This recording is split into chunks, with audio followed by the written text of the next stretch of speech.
Assalamualaikum warahmatullahi wabarakatuh. Perkenalkan, nama saya Nasyatul Hana Fikriyah dengan NPM 2151030200, Program Studi Akuntansi Syariah, Fakultas Ekonomi dan Bisnis Islam, Universitas Islam Negeri Raden Intan Lampung. Di sini saya akan menyampaikan pidato yang berjudul Ekonomi Syariah sebagai pendorong serta penguat ekonomi rakyat. Video ini dibuat guna memenuhi tugas praktek pengamalan ibadah. Puji syukur marilah kita panjatkan kehadirat Allah Subhanahu wa Ta'ala, karena berkat rahmat dan hidayahnya kita masih diberi nikmat rizki dan nikmat sehat yang insya Allah semuanya dalam keadaan sehat walafiat, tak kurang suatu apapun. Sholawat serta salam semoga tetap terlimpah curahkan kepada Nabiana Rasulullah Muhammad SAW. Ekonomi syariah sebagai pendorong serta penguatan ekonomi rakyat, sebagaimana yang telah diisyaratkan oleh Allah di dalam Al-Quran Surat Al-Baqarah ayat 275, orang-orang yang makan atau mengambil riba tidak dapat berdiri melainkan seperti berdirinya orang yang kemasukan syaitan.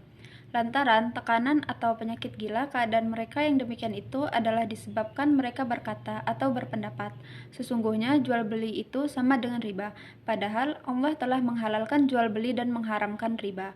Orang-orang yang telah sampai kepadanya larangan dari Tuhannya lalu terus berhenti dari mengambil riba, maka baginya apa yang telah diambilnya dahulu sebelum datang larangan, dan urusannya hanyalah kepada Allah. Orang yang mengulangi atau mengambil riba, maka orang itu adalah penghuni-penghuni neraka, mereka kekal di dalamnya. Dalam ayat tersebut mengisyaratkan agar kita, umat Islam, memiliki ekonomi yang kuat yang dijelaskan oleh Rasulullah dalam kitab Imam Ibnu Katsir. Sungguh aku mengharapkan jika engkau dapat warisi keturunan yang kaya dan berharta, dan itulah yang terbaik daripada engkau mewarisi keturunan yang lemah lagi, serta hanya mengharapkan belas kasihan orang lain. Kisah ini menjelaskan kepada kita bahwasanya Islam menginginkan agar setiap orang tua dapat meninggalkan generasi penerus mereka dalam keadaan yang kuat fisik, kuat mental, dan kuat perekonomiannya. Dalam dunia ekonomi, kita mengenal adanya 3 buah sistem ekonomi, yaitu yang pertama sistem ekonomi sosialis, di mana pemerintah secara mutlak mengurus dan mengelola sistem perekonomian mereka. Kedua, sistem ekonomi kapitalis, di mana setiap individu dan setiap wirausahawan berhak untuk mengelola serta mengurus keadaan perekonomian mereka. Sistem ekonomi inilah yang telah membuat jarak yang antara yang kaya dengan yang miskin, dan juga telah mengakibatkan yang kaya semakin kaya dan yang miskin semakin miskin. Ketiga, sistem ekonomi Islam, di mana dalam sistem ini yang diangkat ke permukaan adalah nilai-nilai ukhuwah dan nilai-nilai kebersamaan, dengan artian bahwa setiap orang harus saling tolong-menolong, yang kaya menolong yang miskin, yang kuat menolong yang lemah, dan tidak ada jarak di antara mereka. Bahkan mereka merasa bahwa mereka bagaikan satu kesatuan yang tidak dapat dipisahkan. Firman Allah dalam surat Az-Zariyat ayat 19 yang artinya, dan pada harta-harta mereka ada hak untuk orang miskin yang meminta dan orang yang tidak mendapat bahagian. Firman Allah pada ayat ini dengan tegas dan jelas mengisyaratkan kepada kita bahwa pemberdayaan ekonomi diproyeksikan demi kesejahteraan bersama. Islam menolak keras sistem ekonomi dalam bentuk monopoli, oligopoli, dan ekonomi yang diorientasikan hanya untuk kepentingan pribadi. Prinsip ini harus kita aplikasikan di negara kita jikalau kita menginginkan negara kita menjadi negara yang maju dan damai.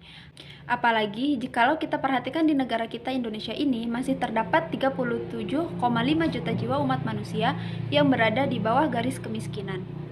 Syekh Mustafa Al-Maraghi dalam tafsir Al-Maraghi menyatakan bahwa halalnya perniagaan, transaksi jual beli jika terjadi saling meridhoi antara keduanya.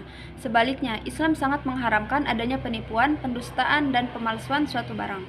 Berdasarkan prinsip ini pula, maka dapat dipahami bahwa ekonomi Islam dalam ekonomi muawanah terdapat di dalamnya sistem ekonomi mudharabah, murabahah, musyarakah, dan di negara kita, alhamdulillahnya setidaknya telah melaksanakan prinsip ini seperti adanya di bank-bank syariah lainnya.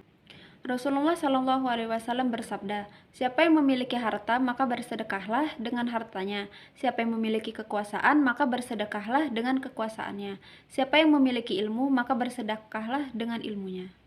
Dengan demikian diharapkan seluruh umat Islam untuk dapat bersama-sama mengaplikasikan sistem perekonomian Islam, yakni dengan cara pemberdayaan ekonomi umat, maka secara tidak langsung segala bentuk kebodohan, keterbelakangan, dan kekufuran akan hilang dengan sendirinya. Baiklah, sekian pidato yang dapat saya sampaikan. Mohon maaf apabila ada kesalahan dan kepada Allah saya mohon ampun. Saya akhiri. Wassalamualaikum warahmatullahi wabarakatuh.